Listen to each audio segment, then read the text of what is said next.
I'm a little, and my throat is a little sore, so if anyone feel like they can't hear me properly, please do come closer now or during the talk as you feel like you need. Yeah, my name is Birgitte. I've been an apprentice at the Monastic Academy since mid-April, and this is my last month for now. It's been a really great learning opportunity for me, and coming down here to Burlington every Sunday has, personally, I've really enjoyed it and getting to know this community. I think it's you're very lucky to have this, and I was very lucky to take part. I came from Norway, and that's where I grew up, in the north of Norway, above the Arctic Circle on a small island in the archipelago Lofoten. It's from a fisherman's village where the cod fisheries was most important. I started working with the cod fisheries myself as an 11-year-old. So it was a very, I think in many ways, traditional setting compared to maybe a lot of the other people at the monastery. Yeah, it's just a very wild place where I grew up. A lot of hurricanes, and just nature is sort of bigger than you. High mountains that you learn to climb as a 7-year-old, and just the presence of the Atlantic Ocean and a lot of just storms and waves, and just as kids we were just told to be outside the whole time, no matter what the weather was.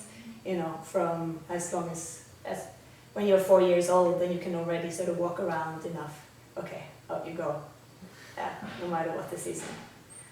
So I think I'm very happy that I got to grow up in such a place. I grew up in a family where my extended family were quite pious Lutherans, and my parents had actually left this religion when they were students themselves, but this split then in my family was something that I grew up with. So I contemplated the existentialism, the cosmic questions from very young, being closely connected with my grandmother who continued this religion. My parents raising me and my 2 brothers in a more secular way, humanistic. I was joining my mom to the Amnesty International meetings, and was introduced to environmentalism and protection of animal species from a young age. I think growing up in the early 80s, I was one of the earliest, I guess, generations of children that had access to the information about what was going on with the planet and with the animals. So children had this information available. I think I was about 16 when I started really learning about Buddhism, and it really resonated with me where I stood ethically, and also with this care for the planet, for the animals, and also for people.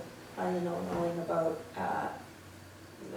how many people are experiencing a lot of suffering in the world, that it was not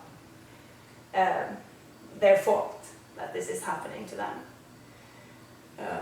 As an 18-year-old, I went to live a year in Argentina. This was in 2001, so it was a tumultuous year internationally, right? With the World Trade Center in Argentina, when this happened, the borders were closed for a while. As a foreigner, you didn't know if you could or when you could leave the country. And also this was the year of the great inflation in Argentina. The peso dropped by, I think, 75%.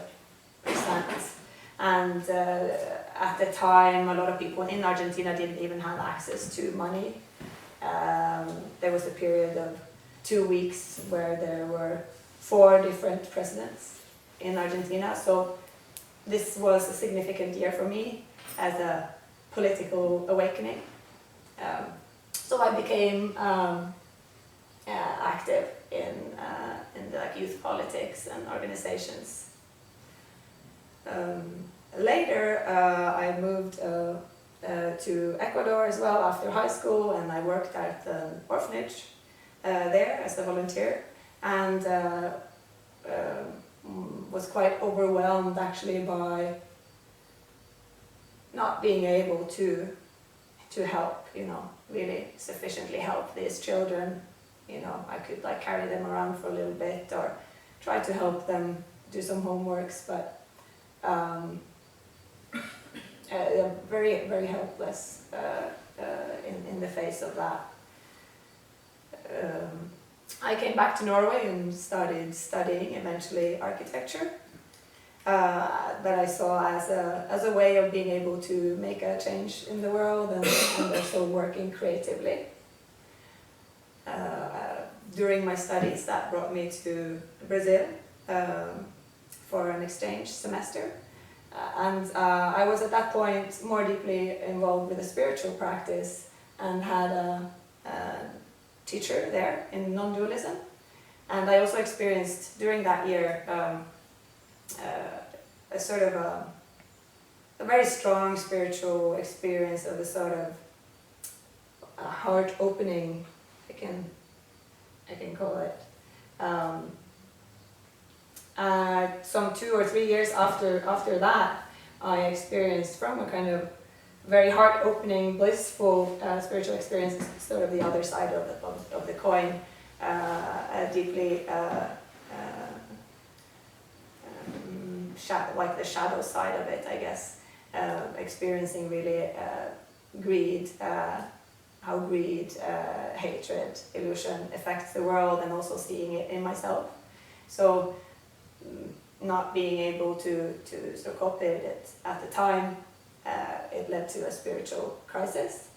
I nevertheless started working as an architect, and that's what I've been doing the last 8 years before coming here. I was living in Oslo, the capital.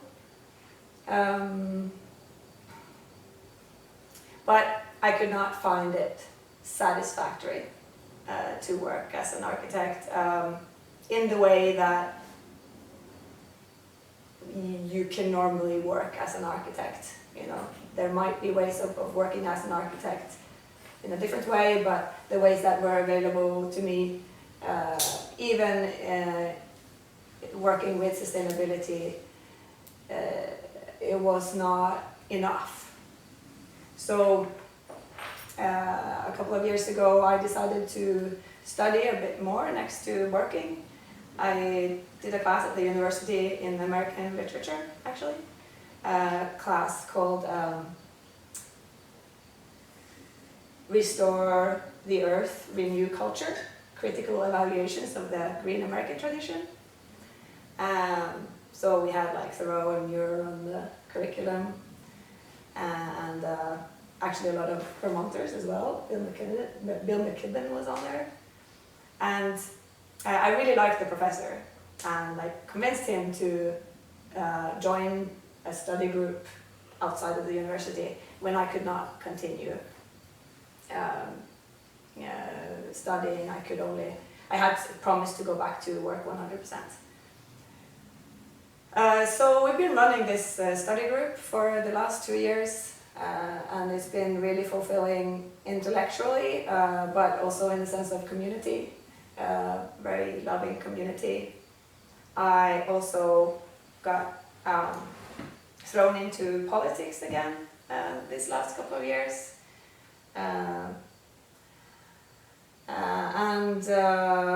Another thing that happened this last, like about 2 years ago now, I was in a relationship that ended really roughly, and in the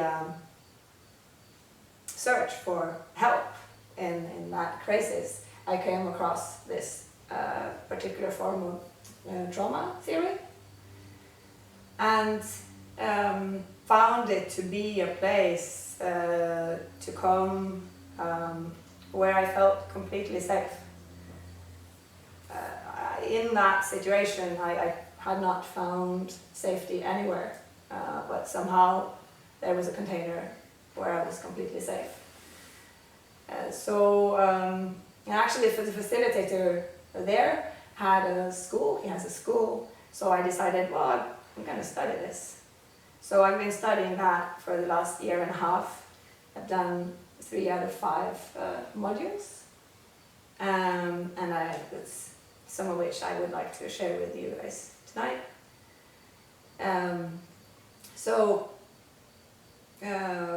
This theory of trauma theory, it's a practical method developed by Professor Franz Rupert.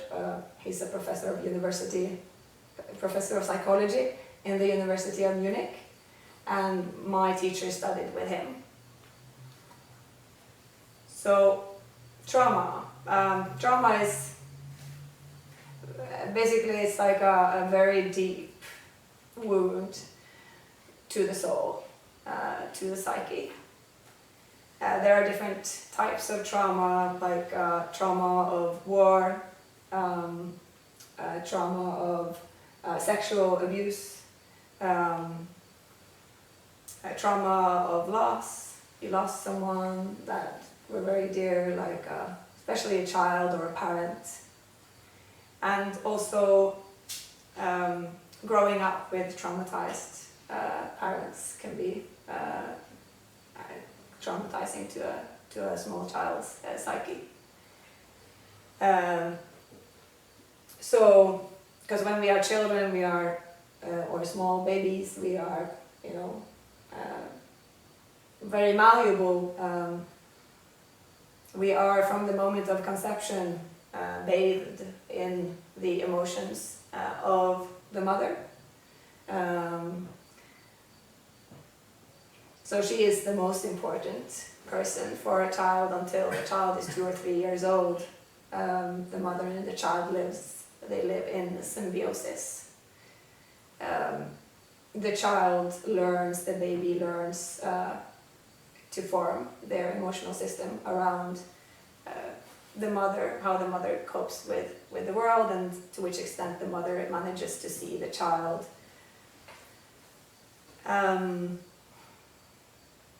So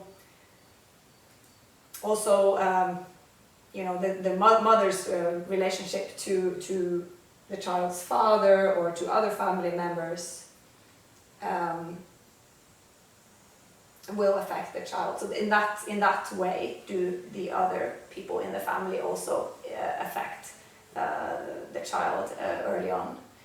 If the mother is completely healthy, she will sort of protect the child from this kind of influence. But if she has a traumatic experience herself, she will not be able to fully see the child, and the child will sort of look to other people.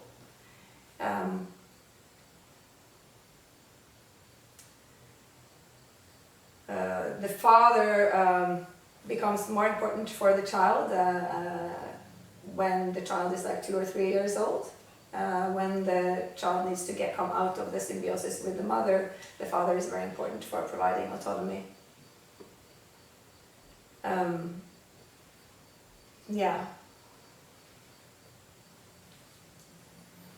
think with that I would explain the basic model which Franz Rupert works with. I have some aid here. So it's basically, it's a practical way of working with trauma, But I would like to explain this model, which I have the fundamental principles. It's a way of seeing the psyche or seeing the soul, so that we can start to work with it. So these pillows here will represent sort of the life energy of a person. So here's the 100% life energy of the person, right? When trauma happens, there's a split in the psyche. So we are extremely vulnerable and helpless. So there's a split in the psyche. This happens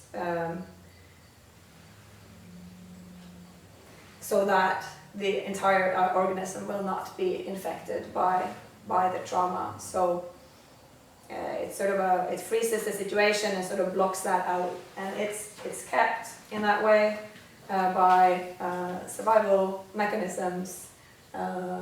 This, what we know as like fight, flight, or freeze. Lauren talked about it last week.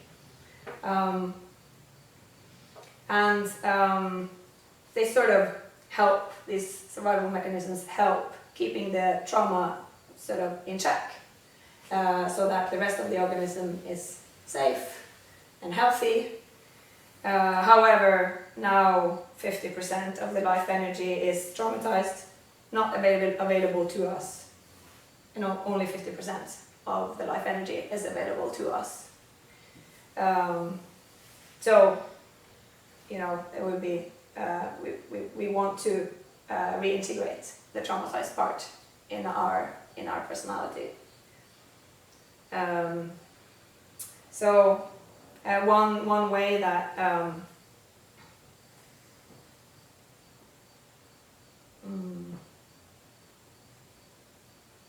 so yeah, I forgot to say something before. I just want to say, so what happens when a child is really small and it is looking to the mother to be seen, to know who they are, and if the mother cannot see the child fully, the child might just split off that part of their personality and sort of, that's rejected. There's something wrong with me. You know, my mother doesn't see this, so there's something wrong with this. This doesn't exist. Okay, so we just split it off.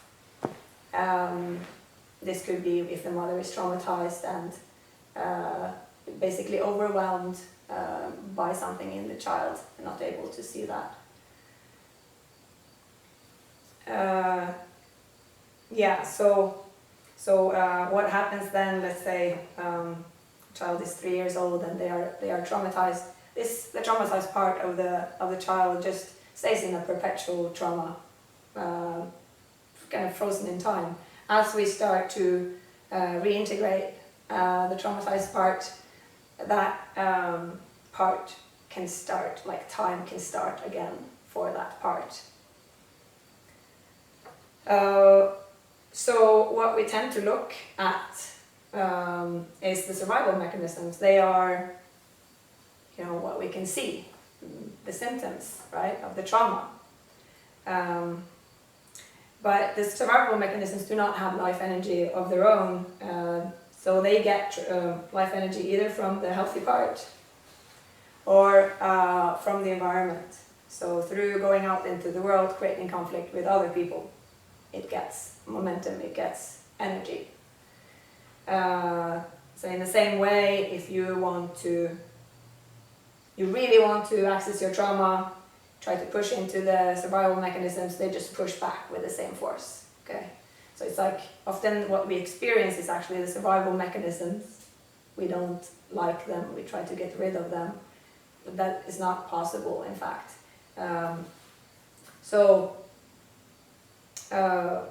Yeah, so what we need to do is identify the healthy parts of the personality, strengthen them, and creating an environment where which is safe, which is free of ridicule, where the survival mechanisms can start to relax, right?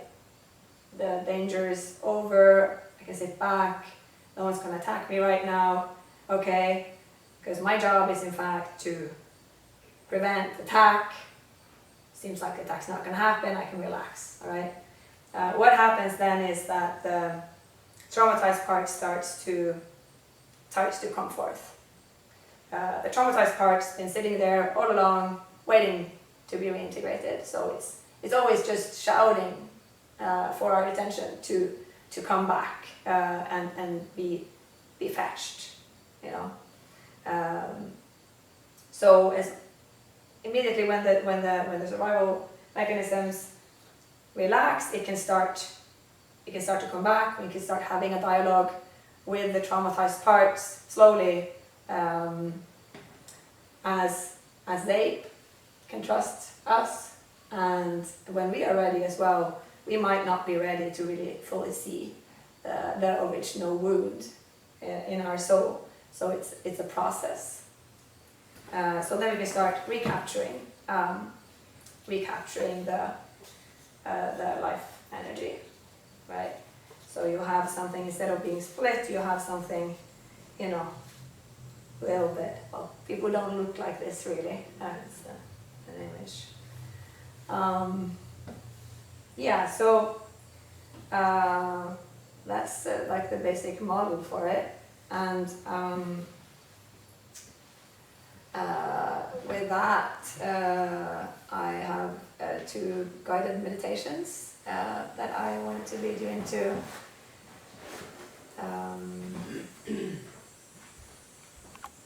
Yeah. So just find yourself a comfortable position. So basically both of these meditations are just trying to work with developing self-compassion, which is the most important thing to do when you're going to work with trauma, because you basically have to be that person who is there for you, who you didn't have at the moment when the traumatization happened, right? So we get traumatized, and it's sort of, if we don't get help in that situation, then the trauma sort of settles in. So now we cannot wait for our mother, who was not there for us, who won't, maybe she's not around anymore, right? Some people wait their entire lives for the love that they didn't get from their parents. So we have to sort of see if we can find that place in ourselves where we have that wound, and sort of, now we are grown-ups. When this happened to us, we were children, and the way that we see the trauma today, we can say, oh, that was not a big deal, but we were so small, and it was in fact could have been left life-threatening to us if our mother did not love us. It not only is the mother crucial for just simply giving birth and feeding the child, but it was not so long ago where in our countries it would not be uncommon to just leave a child in the forest, or so it's crucial for children to be loved by their parents. So they will do anything for the parents' love, and take the blame if they are not loved. Alright, so yeah, you can just settle in whichever way you feel comfortable.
feel weight. So you can feel weight in the body. Feel the kind of being pulled down, like an anchor that is thrown into the ocean, and the weight of this heavy anchor is just going down towards the bottom. It's sort of dancing at a slow motion. If you feel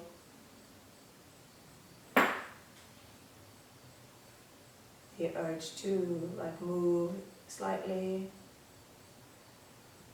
feel free to do that.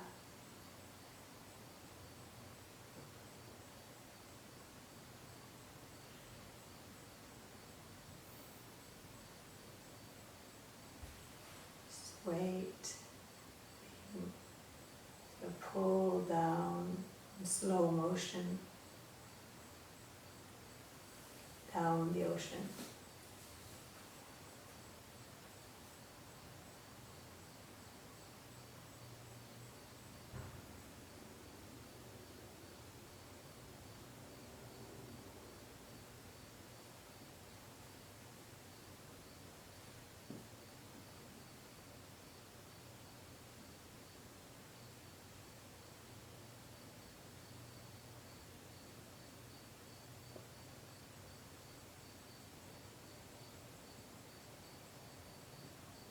When you reach the bottom, just it's like your weight just settles on the ocean floor.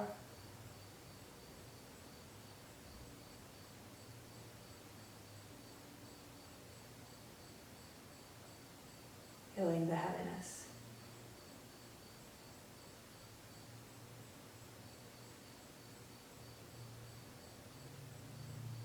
Silence.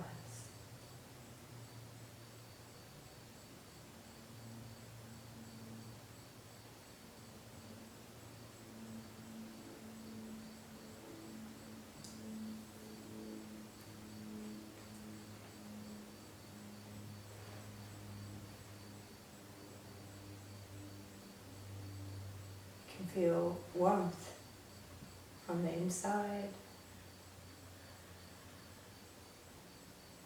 The ocean is cool.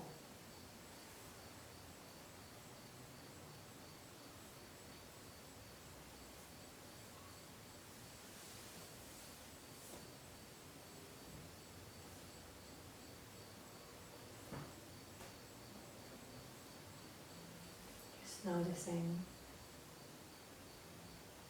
the rhythm of the ocean and the weight to the ocean floor.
Maybe your breath is deep.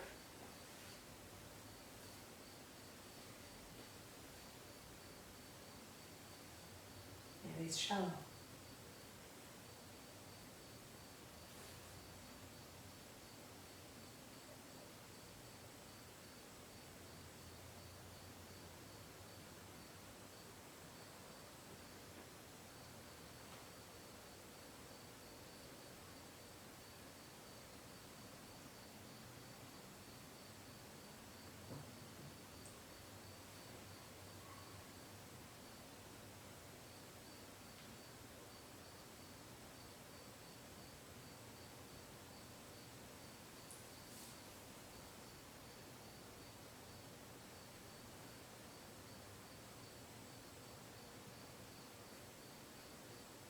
You're warm from the heart outwards. The ocean is cool, it's soothing.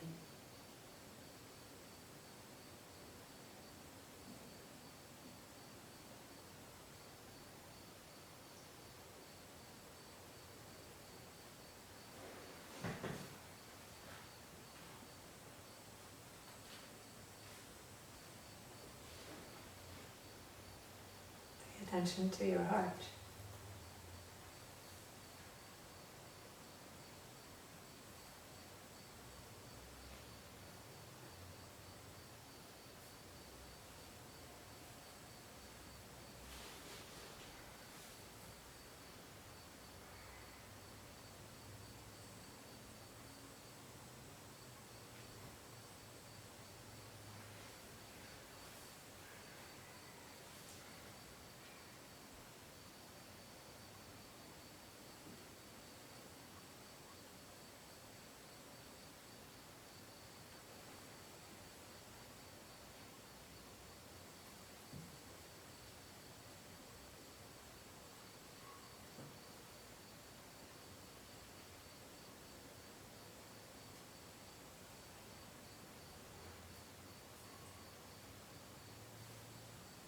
The energy from your heart, let it fill your body.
So you're having your attention, the weight, the body.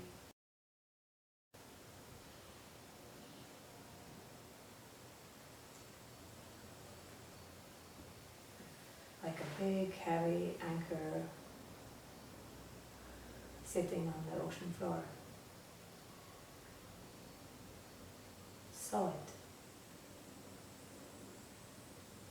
Unshakable.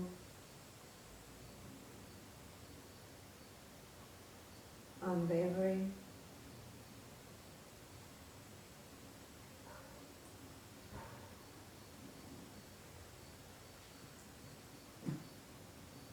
And the heart filling your entire body.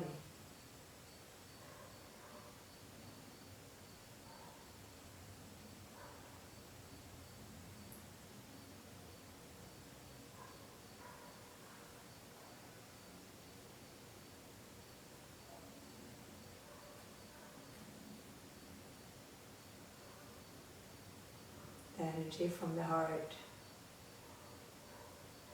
starting to spread out into the ocean, shining out.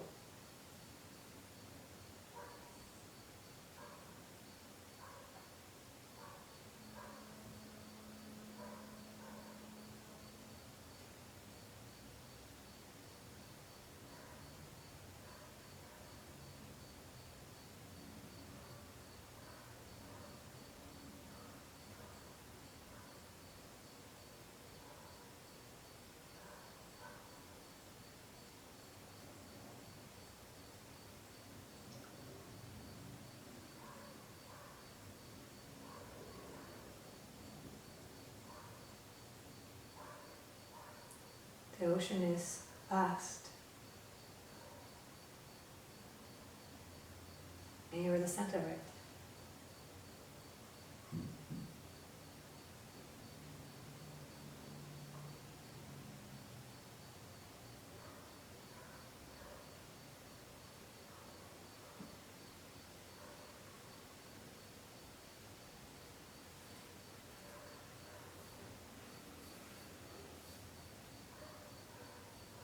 Cosmic, infinite space. And you are the mind, radiating from your heart.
Get distracted.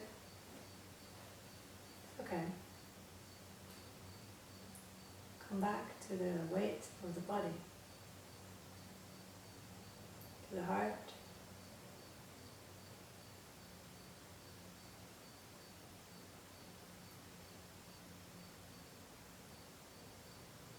Maybe to the streams, currents of the deep ocean.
from your heart,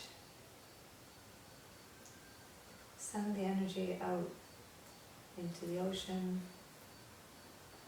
reaching far, connecting to every corner of the ocean infinitely, vastly.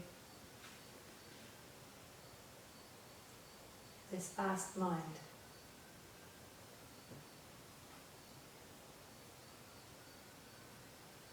You are the ocean. You are this vast mind.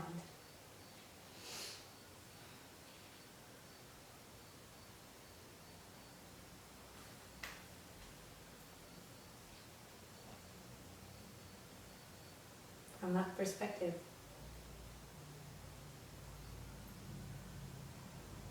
connect with your heart.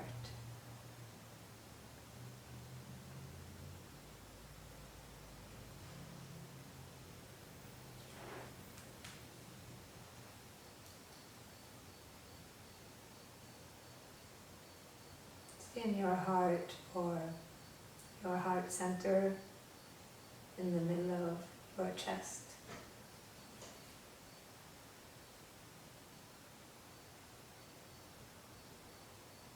The projection of the moment of your conception.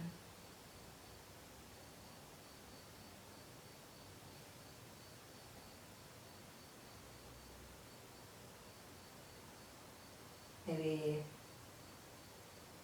there's like a light of stars clashing into each other, or however you might see it.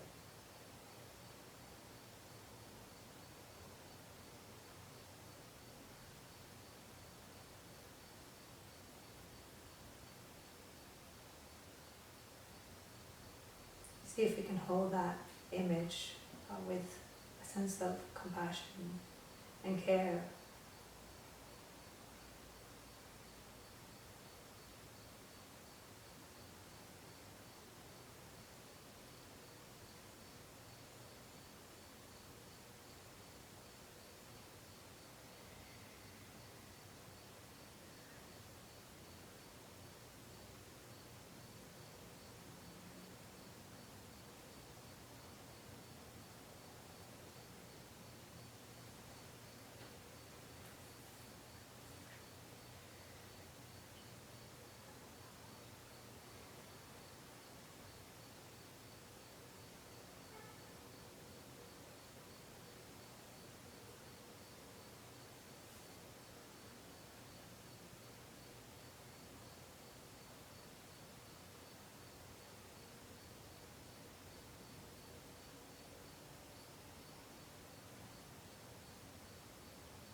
Let that image evolve into a tiny fetus of yourself, and you are just very, very small.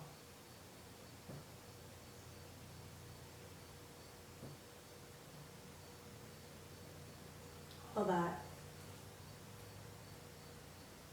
in your heart center.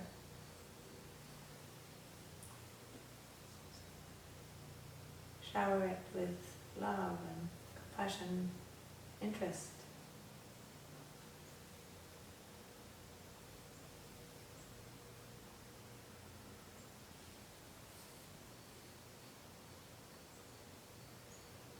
Maybe there's the sense of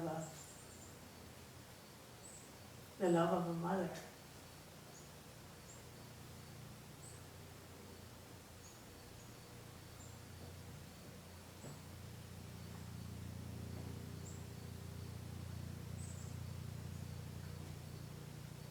See yourself small. See it growing slowly.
Feel the weight of your body.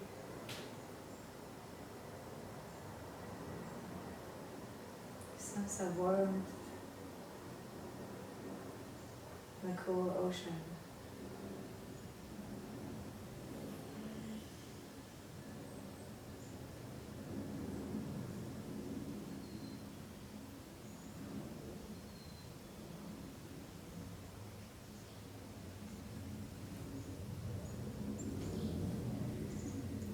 Image of yourself before you were born, hold it in your heart.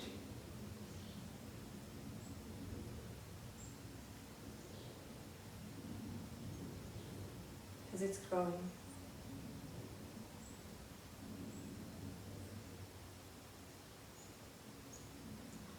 Hold in the heart of vast mind.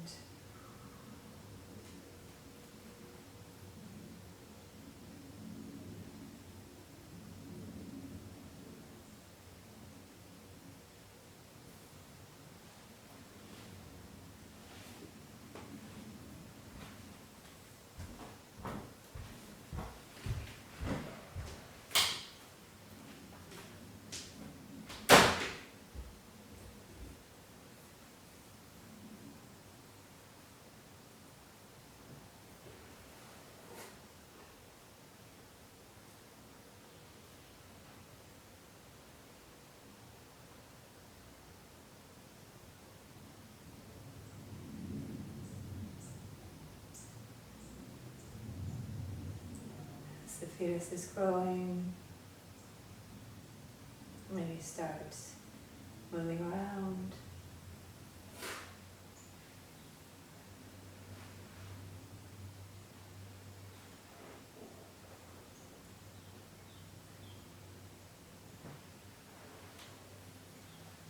You were once this small, completely vulnerable.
Feel the weight of the body.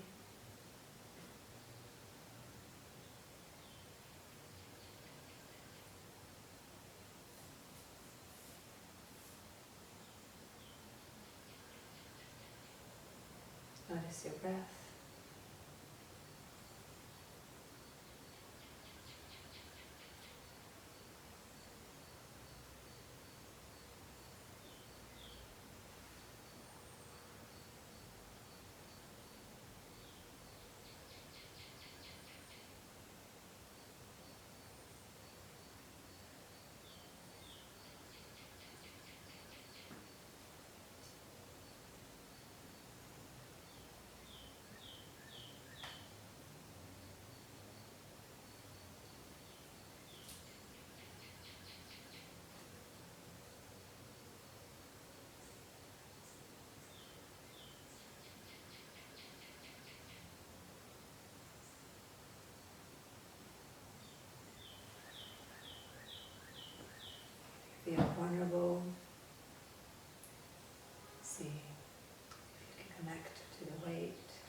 your body, feeling the stillness of the ocean.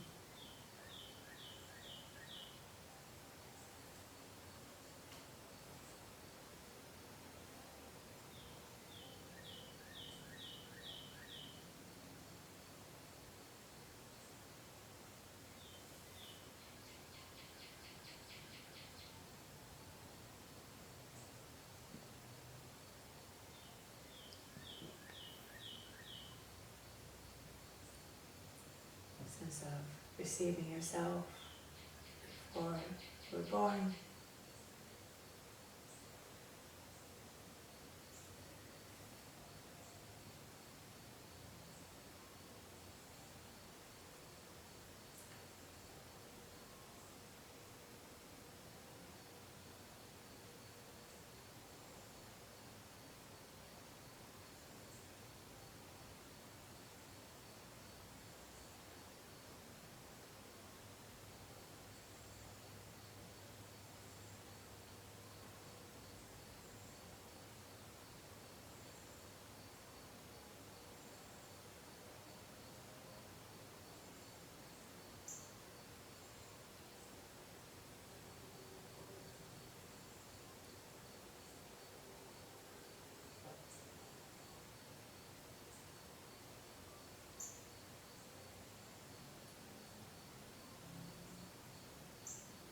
Soon going to ring the bell, marking the end of this meditation. There will be a 5-minute break to stretch your legs or walk outside in the garden. Encourage you to take this opportunity to just try to stay in your practice as you're moving around. I will mark the beginning of next meditation with a bell.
come back.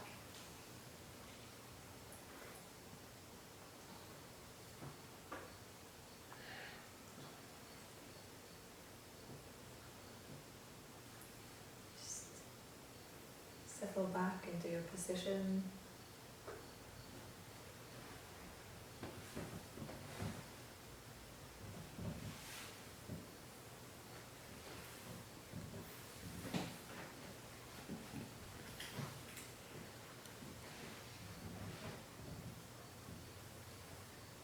Notice what's going on for you right now.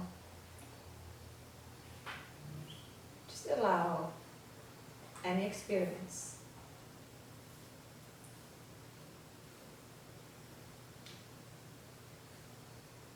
If your eyes are open,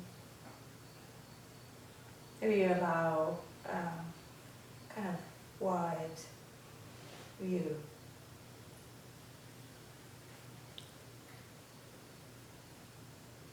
Any sound you hear, just allow all types of sound.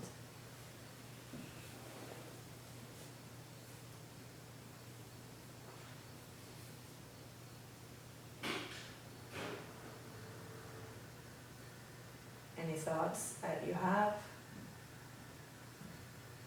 allow them.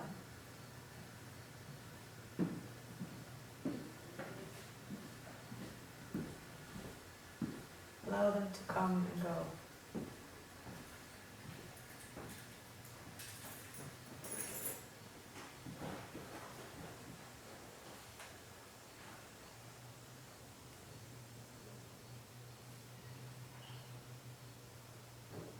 Notice what's pulling your attention.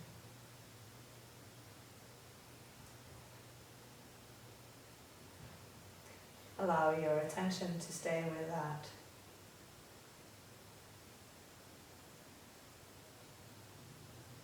Allow it to let it go.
Simply bring your attention to the present moment and see what's alive for you. What do you sense? What's going on in your mind? What do you feel? Just allow whatever.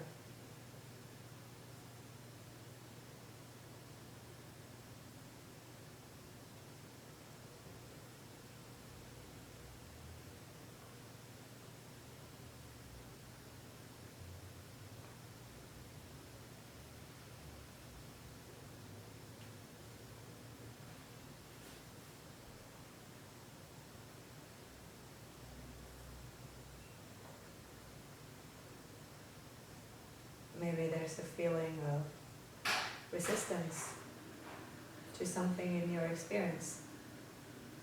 Allow that.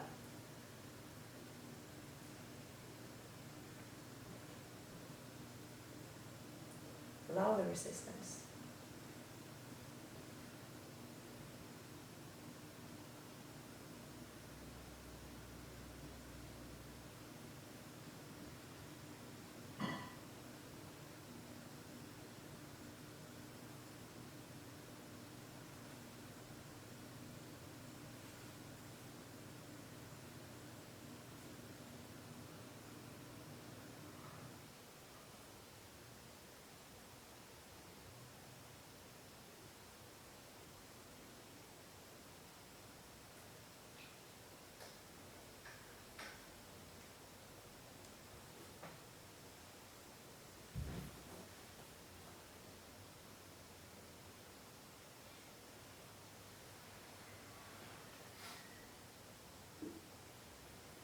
If you are experiencing something pleasant, allow it, enjoy it.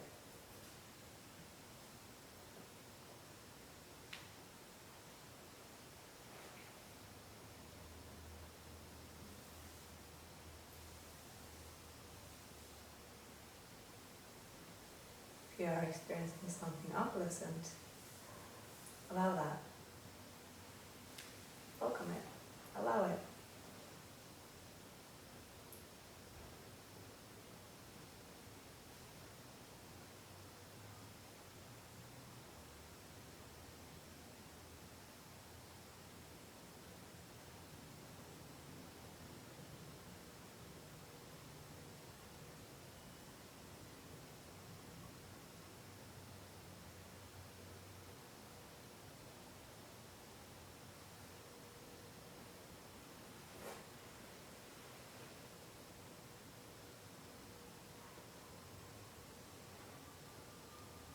If you drift into your thoughts and noticing that, maybe you are self-critical, allow that.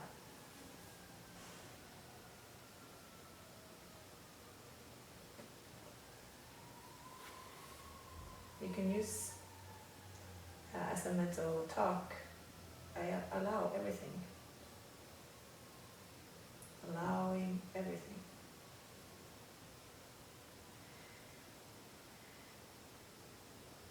Or it can be the label you use.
If you would like, you can do an inquiry. What am I not allowing in this moment?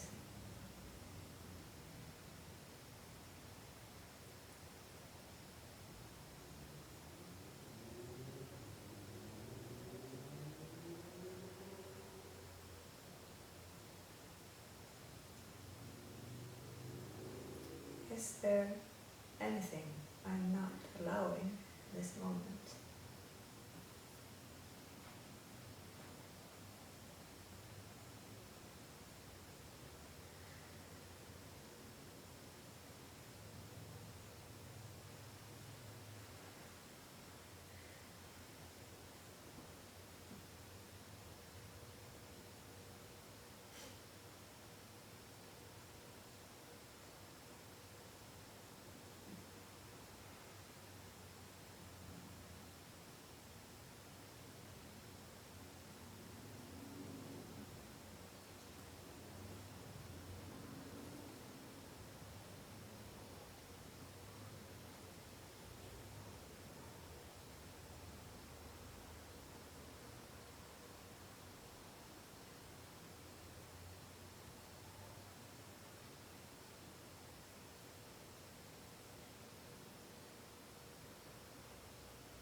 Maybe you hear the sound from the city, from the traffic.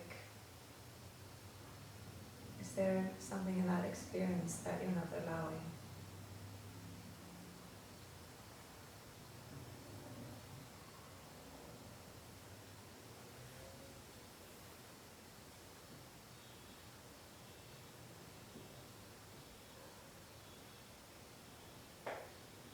Maybe there's a reaction to loud noises. Allow the reaction.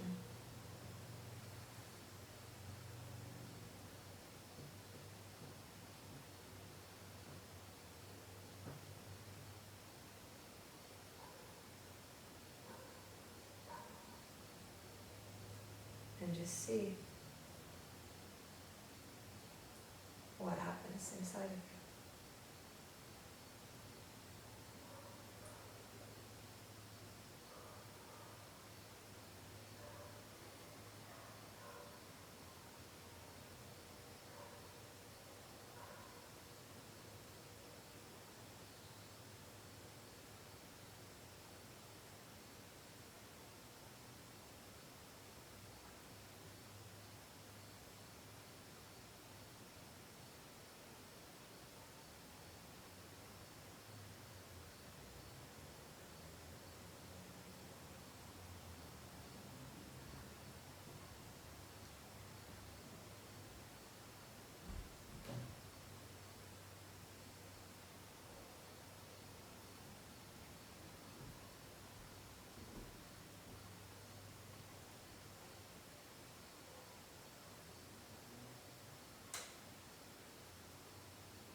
Paying attention to your body, to your senses,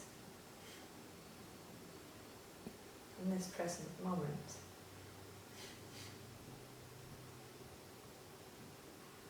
What calls your attention?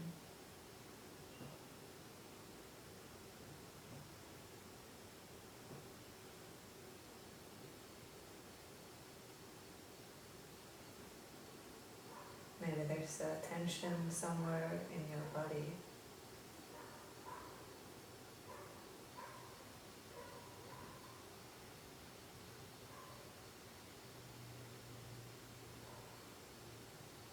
Just allow it.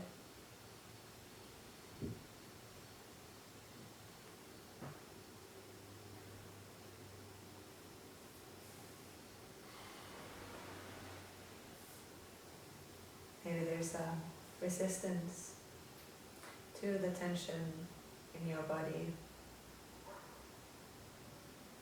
So you can allow it. Just allow the resistance to always express itself.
Whatever you might be feeling emotionally,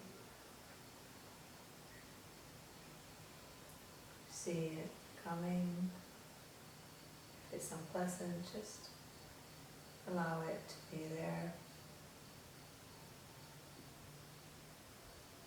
Just for this moment.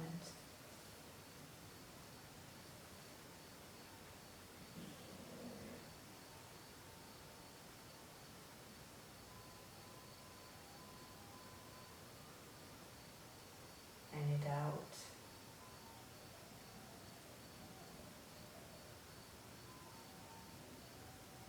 Am I doing this meditation right now? Right. Allow that doubt.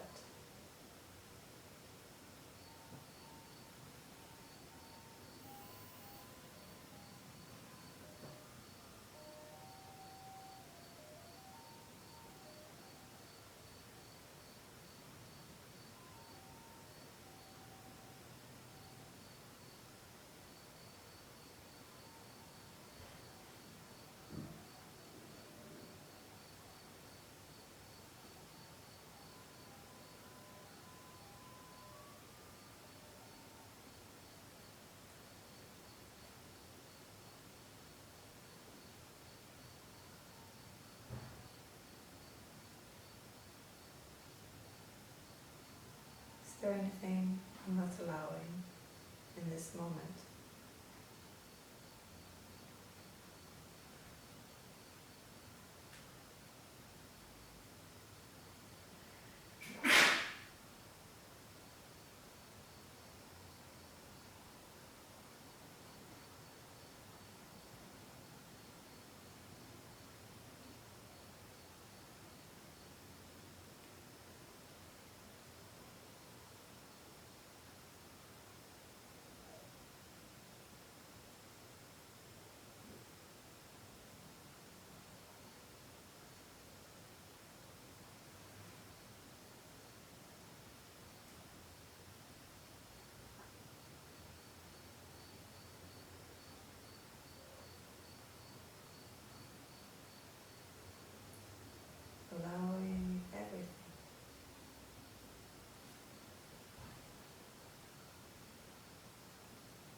thoughts. Allow. Allow.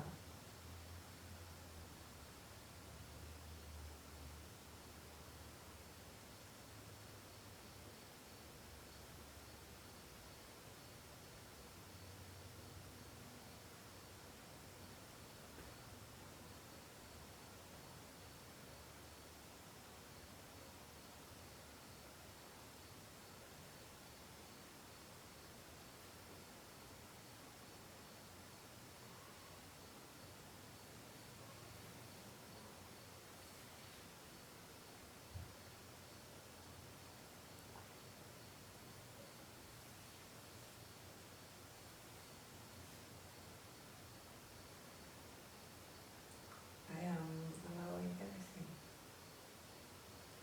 This moment.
Get distracted in thoughts, just notice it, allow the thoughts and come back to the present moment.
Thank you all for participating.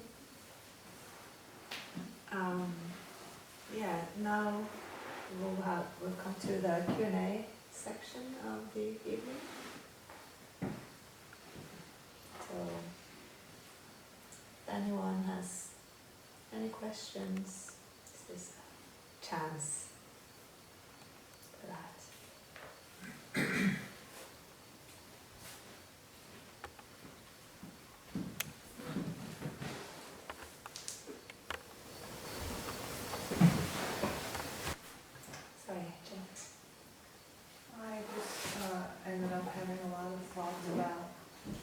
duality and non-duality.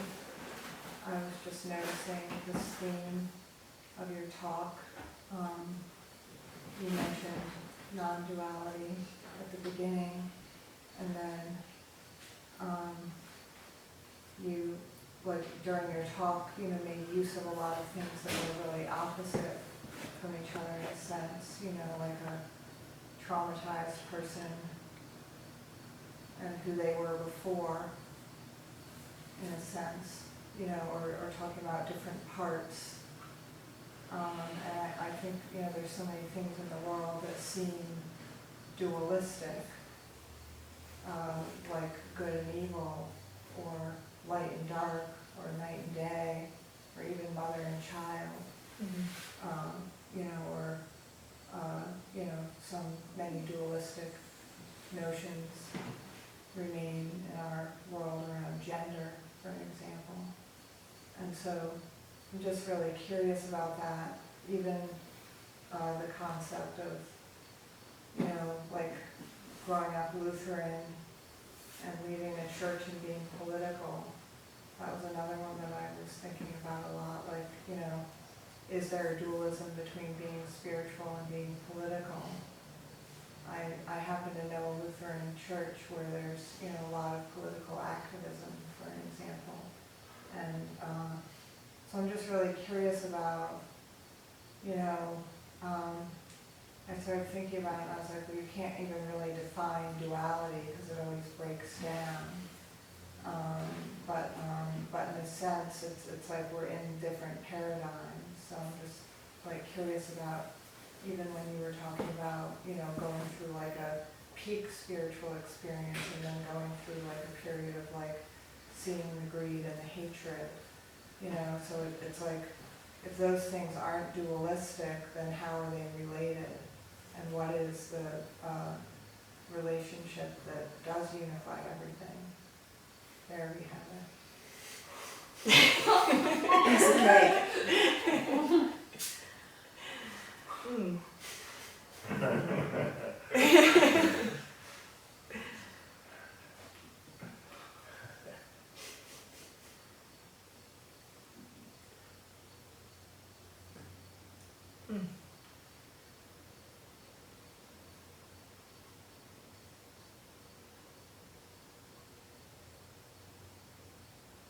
That's a good question.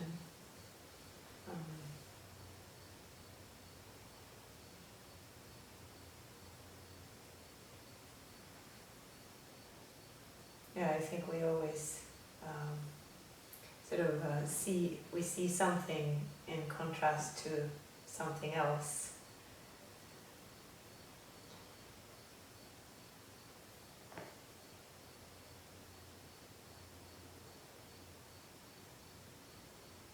There's not necessarily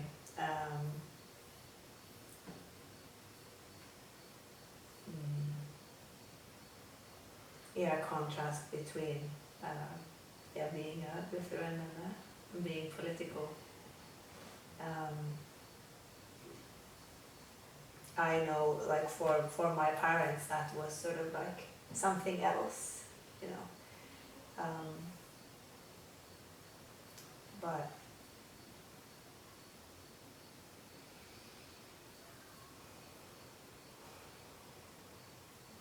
it was interesting that you paid attention to that part of the talk.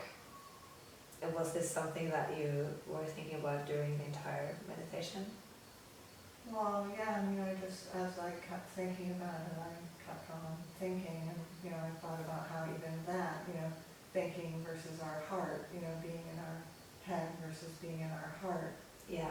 Like you can talk experientially about certain things, and they seem to have a dualistic nature at times, because they are different.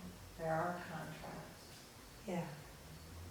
Yeah, so what comes to my mind when you're saying this is, in Buddhism, we often talk about not sort of the body and the mind as separate, but it's a kind of Buddha body-mind as one.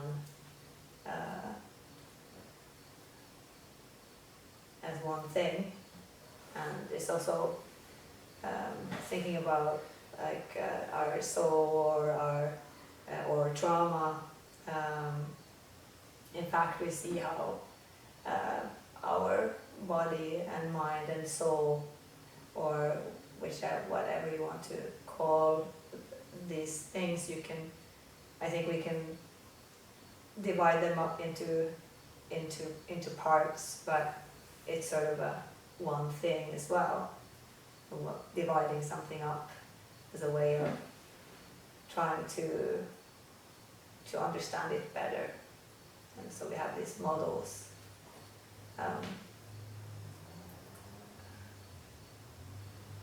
It's like with language. Like language in itself is not the thing. It's trying to describe something, and how to do that by putting it up to something else which is different.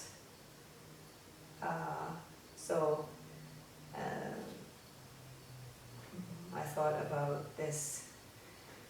I think it was the Buddha who said this, at least someone told me, so that we have like a little, what do you call it, like a tiny piece of wood, like a splinter in our finger, right? So as to remove it, we take another splinter to kind of get it out. Once we got it out, we had to throw them both away, right? So we don't stay with that one useful splinter to get it out. So dualistic way of to be able to think about things. I think we make use of dualism, but that doesn't mean that is it. Yeah, like the answer. Yeah, I don't know if that's like a response to. Yes, it's like a tool. It's Yeah. like dualism as a tool. Yeah, I think a lot of things in the world can be, just difficult to try to talk about it without using these tools.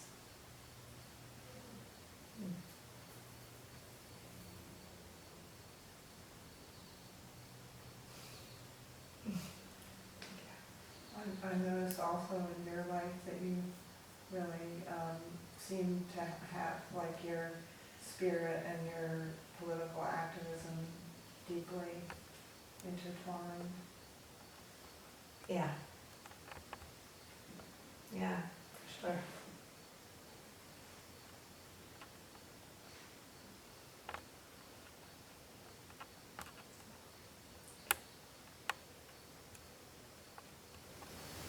Would you say that we only grow through crisis?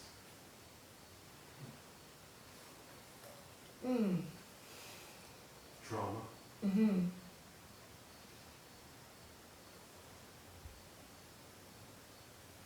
I think we can also grow from love.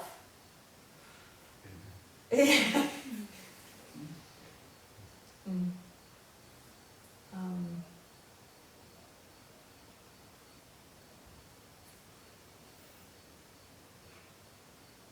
I think there is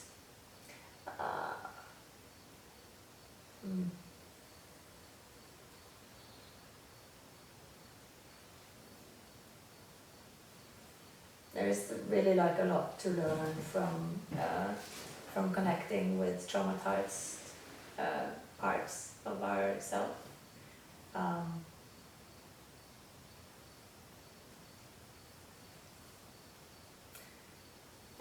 I don't know if anyone is completely free of trauma.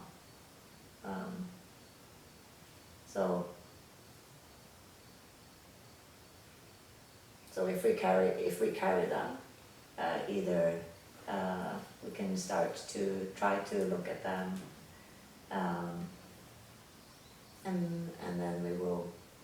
grow. Otherwise,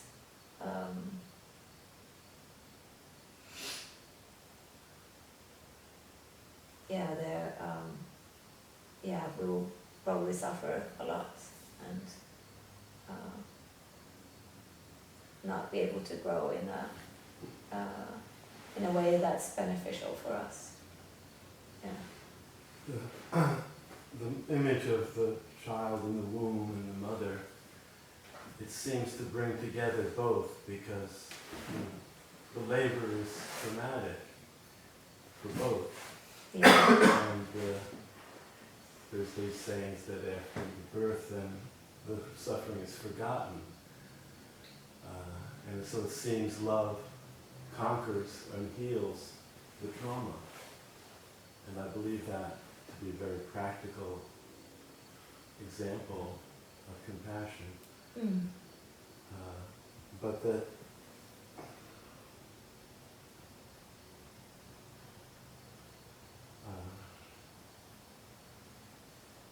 the weaning of the mother of the child, a mother knows I'm going to die, that I'm inviting and I've brought into the world someone who will die. So we don't like to rub that in any child's face. We want them to have a childhood where they're not afraid of death. But it's noticed, as we know the story of Buddha, he saw that, oh, everyone's dying, I can't just be a happy adolescent anymore.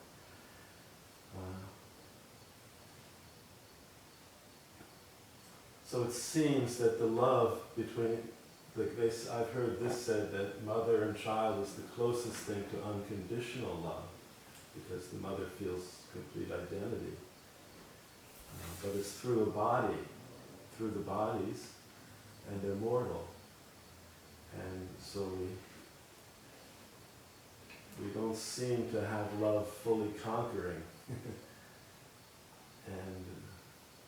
But then we have the mother of wisdom, like Buddha, the woman comes and is unconsolable because she's carrying around her own dead child for days and days, because she can't bear the fact that she gave birth to death.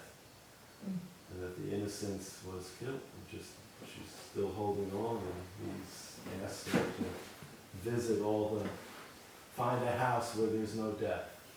Mm-hmm. And then I'll talk to you. I'll help you. I can help you then. And so she's weaned.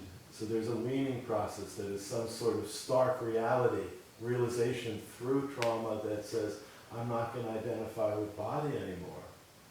Form is emptiness, and I'm going to see the emptiness here. Mm-hmm. And attain moksha or nirvana or something. And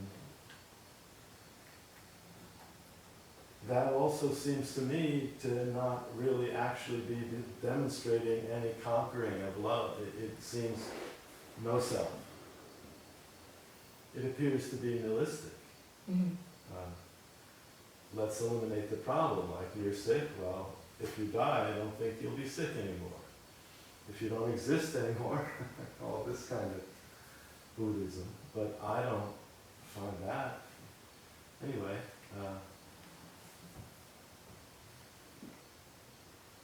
I guess I'm just confessing here. Yeah. I think that opposites are complementary in a true, insightful love. And it's even birth and death. I've heard that yogis, when they take birth, they purposely turn in the womb so that their umbilical cord goes around their neck, so that they will always remember that I'm coming to a place where everyone is dying. And I have to not put on just rose-colored glasses and pretend that's not true. I want to know that birth and death are complementary always. And so they call death to them while they're taking birth. And then that's why they wrap the Brahman's thread around their neck and pull it off 3 times a day. That's their umbilical cord. It's another metaphor for that. process of dying to live. Let's embrace death now, like Ramana Maharishi. Let's end this thinking about duality and allow thanking to occur. That thinking isn't actually compassionate unless there's goodwill. It's just speculation, you know. Maybe this, maybe that, I hope this, I'm afraid of that. There's no conclusion to those kinds of thoughts. But if you're thankful, somehow thoughts are inspired. It's not, doesn't seem to be a, well, nobody knows. Gnosis. We know directly, intuitively, that subject and object are inseparable. That I guess I'm talking too much. I'm talking to myself, aren't I? Look at all you. My selves, my beautiful selves. I'm thankful that you're all the thoughts in the mind of whoever's thinking us here. But thank you. Please forgive my ramble. Yeah, no, thank you. Thank you. It brought up a lot for me. So the first meditation that I led you into was inspired by two of Zen Master Dogen's meditations, two of the minds that he said that we must develop. One is kind of this the vast mind that can just contain everything. And the other type of mind that he said that we must develop was that of a nurturing mother. He saw the kind of love between a mother and the child as something, a kind of love that you will never find in any other relationship. So it's a two out of three kinds of minds that he said that we must develop. So that inspired sort of to have those two elements in that first meditation.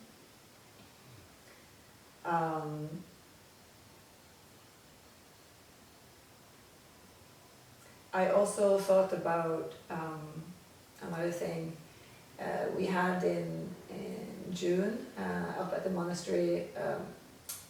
Our retreat was a bioemotive retreat with Doug Tatarin, and he had this analogy about a river which has like rocks in it, and these rocks representing traumatic events in our life or difficulties that we have.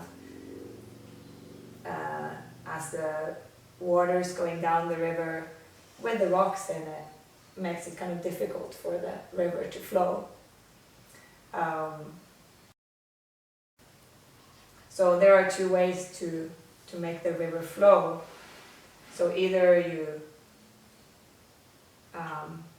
you work with those emotional wounds, then you can take them out and the river can flow. Or you put immense pressure on the river and it just blasts through them.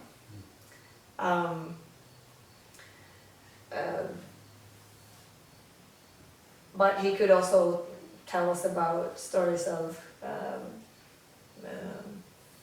people that had very deep practices that still sort of those rocks, even if they were not interfering with the general flow of the water, they seem to still sort of be there and kind of leading to disease in the person's life.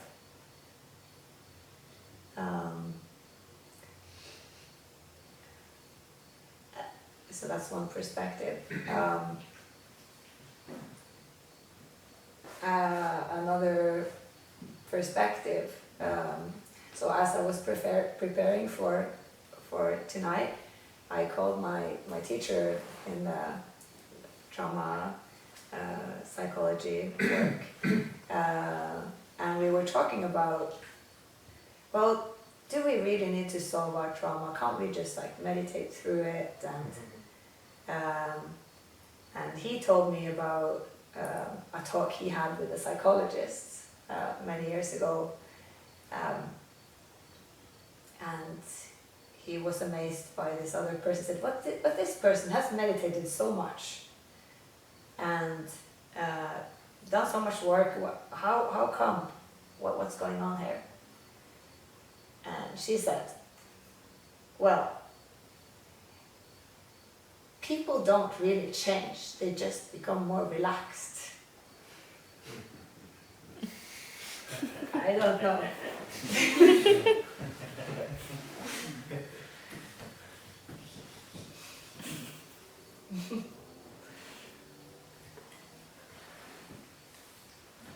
So I'm thinking about this whole sort of concept of trauma, which, you know, if like in the, if like defined really traditional definition of trauma is like a serious physical injury, and even like, you know, the idea of like post-traumatic stress disorder has, I think, been sort of gradually evolving over time to recognize that we really have at least somewhat similar responses to a lot of different things, and yet like that particular disorder, the way it's sort of formally defined, still really connects a lot with this idea of physical injury or the threat of death or that kind of thing.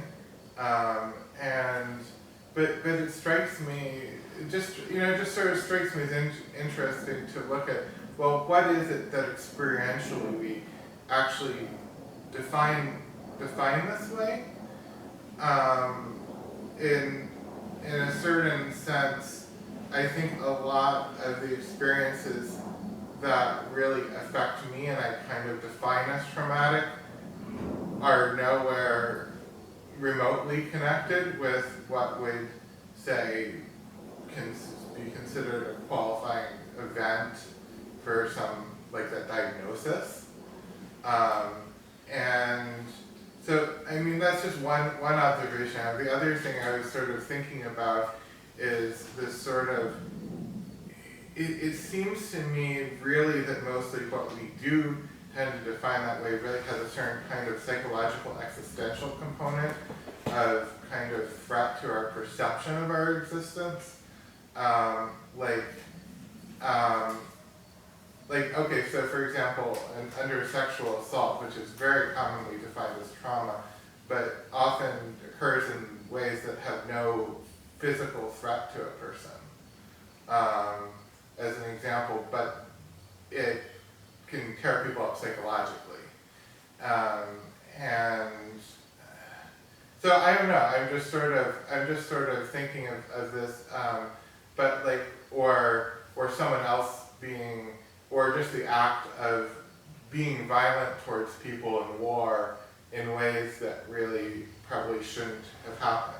Mm-hmm. And I mean, one of the things that we recognize in some of those situations is either we are under real threat in our environment potentially, or that we have capacities to do things that really become a real threat to our experience of our existence.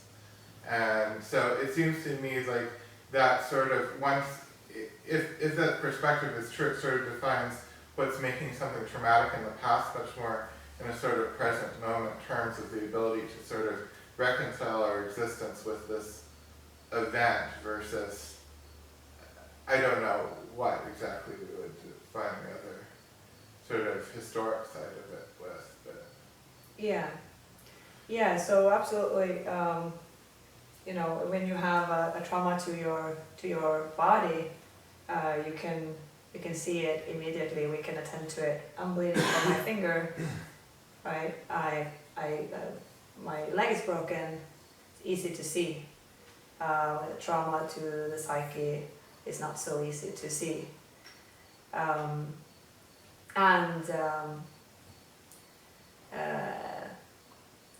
Yeah, when it happens to a person directly, as in the case of war, for instance, but also like this person's surroundings like their children. So it seems like trauma, can follow up to 4 generations.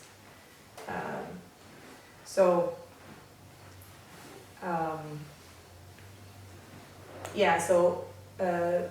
when we are in a very life-threatening situation, we get this strong reaction. We split off, according to this theory, we split off a part of ourselves to sort of isolate it, to be able to cope with the situation and like get away. But then these survival mechanisms just continue to, it was just continue to be on guard, to not experience that again, to not again, it was awful enough when it happened, and not to have it recur.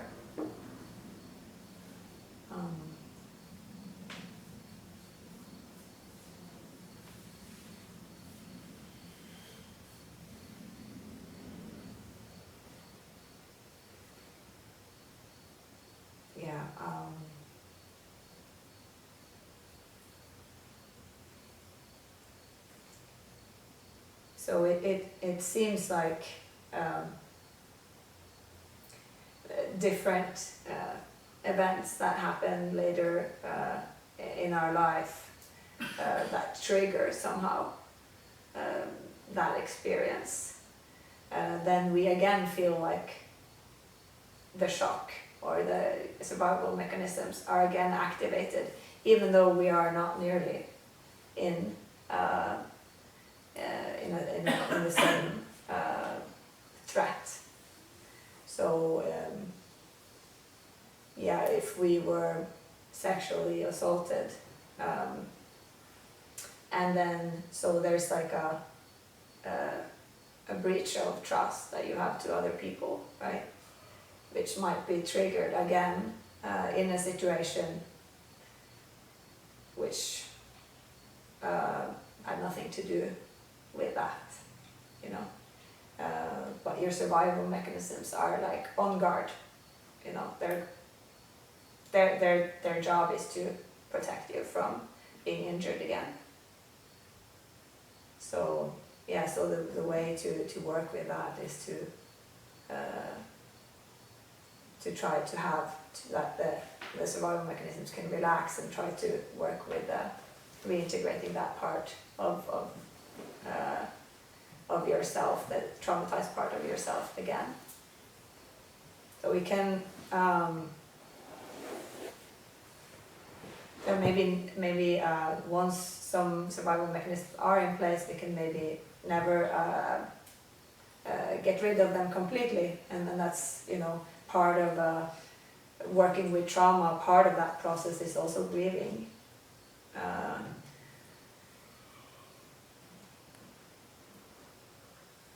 Of having changed from what happened to us in life, and accepting that is part of the process. So that's why it's so important to develop self-compassion, to be able to do that. So